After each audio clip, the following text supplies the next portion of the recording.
గోఖలే పోయాక నన్ను ఇంకెవరేం చేయగలరు? ఎలక్షన్కి ముందే ఆ సూర్యగాడిని వేసేస్తే ప్రశాంతంగా ప్రమాణ స్వీకారం చేసుకోవచ్చు. ఘనపులేటి జయదేవ్ భారతదేశపు 14వ ప్రధానమంత్రి, ప్రైమ్ మినిస్టర్ ఆఫ్ ఇండియా.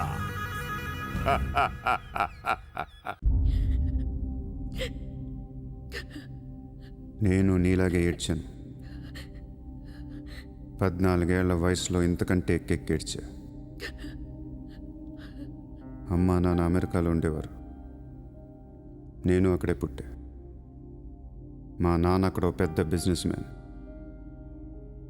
బిజినెస్లో సంపాదించిన డబ్బంతా పట్టుకొని పుట్టినూరికి ఏదైనా చేద్దామని ఇక్కడికి వచ్చాను.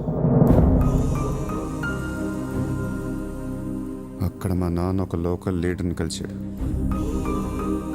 వాడి పేరు జయదేవ్. ట్రస్ట్ ఓపెన్ చేస్తున్నాను మా అమ్మ నాన్నలు నమ్మించి డబ్బంతా దోచుకొని నిర్దాక్షిణంగా చంపేశాడు. దారుణంగా కత్తులతో పొడిచి చంపేశాడు.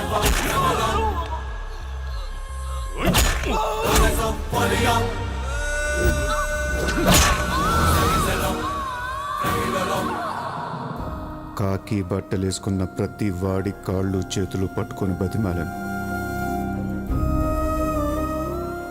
ఎవ్వడు నన్ను పట్టించుకోలేదు.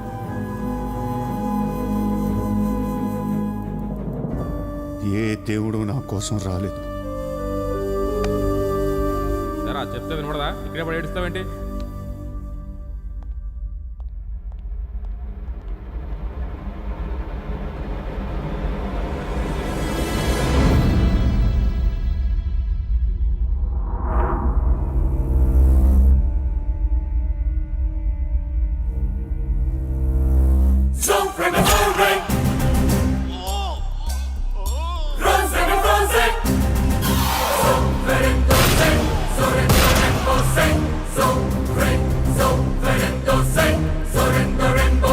వీళ్ల కోసమా మా అమ్మా నాన్న అన్ని వదిలేసి వచ్చారా అనిపించింది. ఒక్కసారిగా అనాథనైపోయాను. తినటానికి తిండి ఉండేది కాదు. రోడ్ల మీద పడుకునేవాడిని. ఒక కుక్కని తన్నట్టు కాళ్ళతో తన్నేవాడు. అసహ్యమేసింది. ఈ మనుషుల మీద, ఈ వ్యవస్థ మీద, ఈ దేశం మీద ఒంటరి వాడిని అయిపోయాను. 100 కోట్ల మంది ఒకవైపు, నేనొక్కనే ఒకవైపు అయిపోయాను. ఆ 100 కోట్ల మందితో ఆడుకోవాలనిపించింది. అందుకే ఇన్నాళ్ళు మనుషుల గురించి చదువుకున్నాను, స్వార్థం గురించి చదువుకున్నాను. ఇక నో మారల్స్, నో రూల్స్. ఎవరన్నా పొడవాలని చూస్తే పొడి చేయటమే, అన్యాయం చేయాలని చూస్తే అంతు చూసేయటమే. కనపట్లేదు కానీ ఆ దేవుడి మీద కూడా పగ తీర్చుకోవాలనిపిస్తుంది.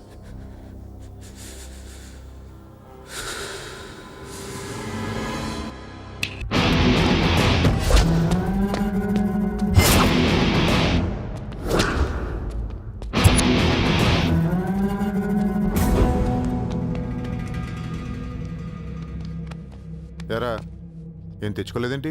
ఎలాగో నీ దగ్గర ఉంటాయి కదా, వాడుకుంటాను. చా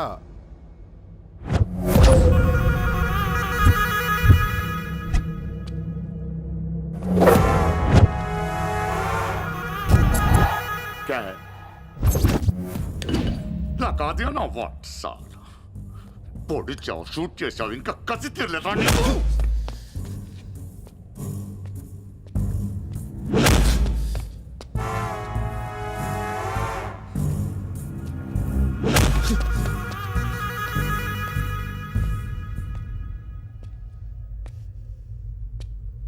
కొడుతుంటే ముందుకొస్తున్నావేంట్రా? ఆ రోజు నేను ఎందుకు చంపలేదో నాకు ఇప్పటికీ అర్థం కావట్లేదురా. కానీ ఆ రోజు నాకు మంచి జరిగింది. ఆ సింపతితో ఎమ్మెల్యేగా గెలిచాను, ఇంత ఎత్తుకి ఎదిగాను. పిఎం అవుదామనుకుంటే వైకుంఠపాళిలో పాములా మింగేసావు కదా. దేశమంతా ఎలక్షన్ జరుగుతోందిరా. ప్రధానమంత్రి కావాల్సిన వాడిని రాజకీయ జీవితం లేకుండా చేసావు కదరా. ఇంత పగ పట్టావేంట్రా? నీ మీద పగతోనే బతుకుతున్నాను అనుకున్నావా? నీలాంటి వాళ్ళు నా జీవితంలో చాలామంది ఉన్నారు. ఒక్కొక్క స్టేజ్లో ఒక్కొక్కడు. నువ్వు మళ్ళీ నా జీవితంలోకి అడ్డొచ్చావంతే. నేను తలుచుకుంటే నేను చంపటం పెద్ద పని ఏం కాదు. ఏం చేస్తావురా? ఏం చేస్తావ్? కొట్టింది చాలు. చిత్ర ఎక్కడా? చిత్ర లేదమ్మా, చంపేశాం.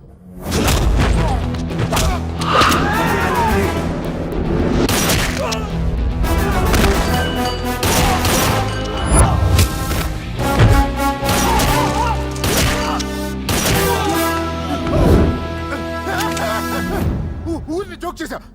చిత్ర బతికే ఉంది. ఒక జోక్ వేస్తే 6 పోయారు ఇక్కడ. ఇలాంటి టైంలో జోక్ చేయకూడదు.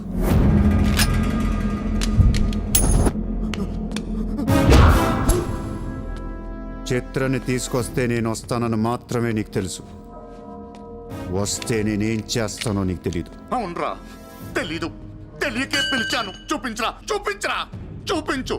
రే, నీ రేంజ్ ఏంటో తెలుసుకోవాలరా నేను. నీ మొత్తం క్యాలిబర్ చూడాలంటా నాకు. చూపించు, చూపించు, చూపించు. నువ్వు అంతగా ముచ్చట పడితే నేనెందుకు అవుతా? ఈరోజు నీ హిస్టరీ చిరిగిపోద్ది.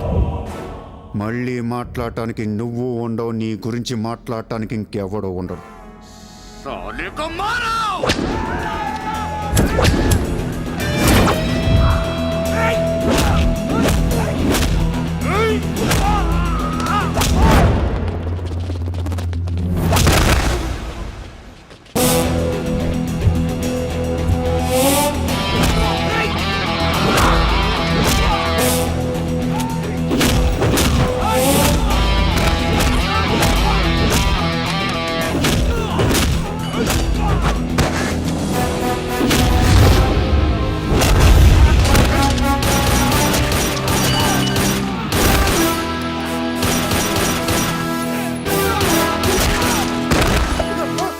నోట్ చేయి.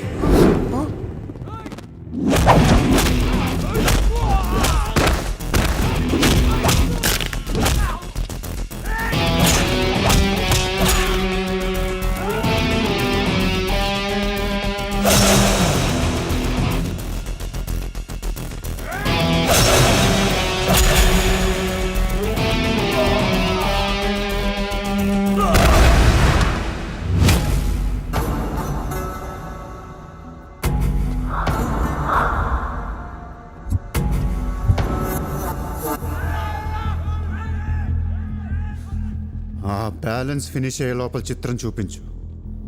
నువ్వు చూపించకపోతే ఆ తర్వాత చిత్రం ఎక్కడుందని అడగను కూడా అడగను. ఆటోమేటిక్గా అదే ఆటోలో నువ్వు కూడా పోతావు.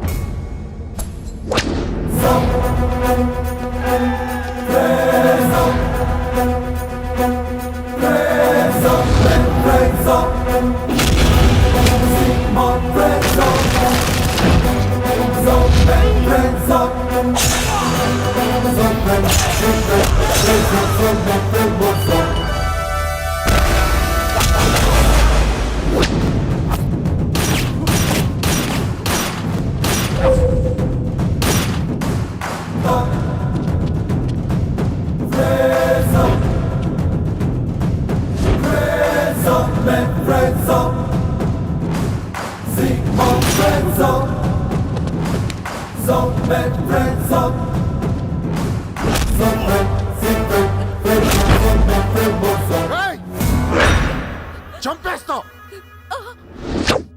చంపేస్తా దీని, చంపేస్తా. వదిలేయ్.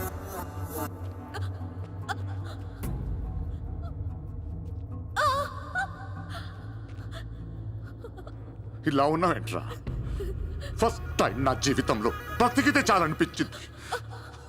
అమ్మా, రే నిన్ను తను వదిలే.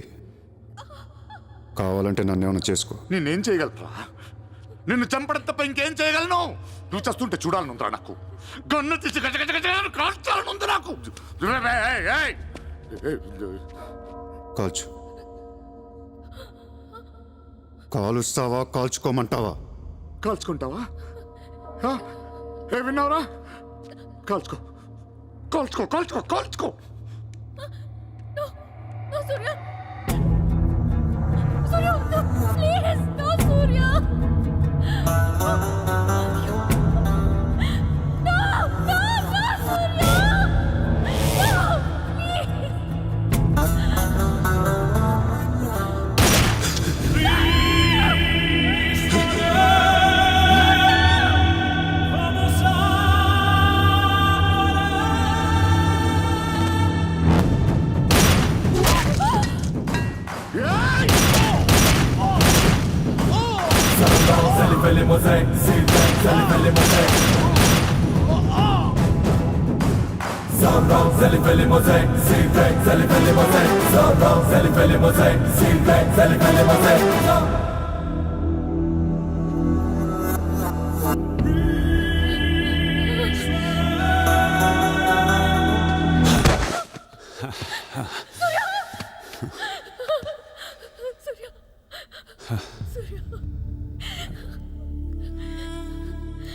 నేను లైఫ్లో అందరితో బిజినెస్ చేసి సక్సెస్ అయ్యాను, కానీ నీతో ఫెయిల్ అయ్యాను.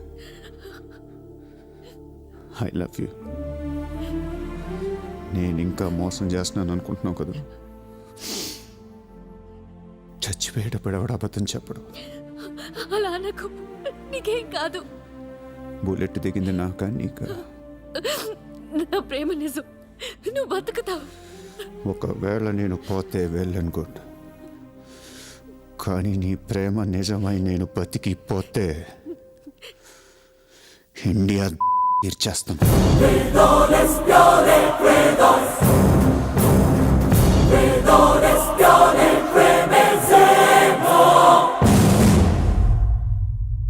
భారతదేశపు 14వ ప్రధానమంత్రిగా గురు గోవింద్ పటేల్ రేపు ప్రమాణ స్వీకారం చేయనున్నారు. పదవి బాధ్యతలు స్వీకరించిన వెంటనే ఆయన ముంబై లీలావతి హాస్పిటల్లో కోలుకుంటున్న ప్రముఖ బిజినెస్ మ్యాన్ విజయ్ సూర్యను కలవడానికి వెళ్తున్నట్లు సమాచారం. జీవితంలో ఎన్నో కష్టాలు పడి ఈ రోజు సూర్య ఎక్స్పోర్ట్స్ అండ్ ఇంపోర్ట్స్ బిజినెస్ బ్యాంక్ల అధినేతగా ఎదిగారు. సాక్షాత్తు ప్రధానమంత్రి ఈ రోజు మిమ్మల్ని చూడ్డానికి వస్తున్నారు. ఈ సందర్భంగా యువతకు మీరిచ్చే సందేశం ఏంటి? మీరు అడుగుతున్నారు కాబట్టి చెప్తున్నాను. జీవితం అనేది ఒక యుద్ధం. దేవుడు మనల్ని వార్ జోన్లో పడేశాడు. Be alert, protect yourself. లైఫ్లో ఒక గోల్ అంటూ పెట్టుకోండి, కసితో పరిగెత్తండి. పాడాలనుకుంటే కసిగా పాడేయండి, చదవాలనుకుంటే కసిగా చదివేయండి. లైఫ్లో ఏ గోలు లేనోళ్ళు మాత్రం వీలైనంత త్వరగా చచ్చిపోండి. మీ వల్ల మాకు ఏ ఉపయోగం లేదు. గుర్తుపెట్టుకో, నీకంటే తోపెవడు లేడిక్కడ. నీకేదనిపిస్తే వచ్చి ఎవడి మాట వినొద్దు, మనిషి మాట అసలు వినొద్దు. నీ టార్గెట్ 10 miles అయితే aim for the 11th mile. కార్తే దిమ్మ తిరిగిపోవాలి. చల్.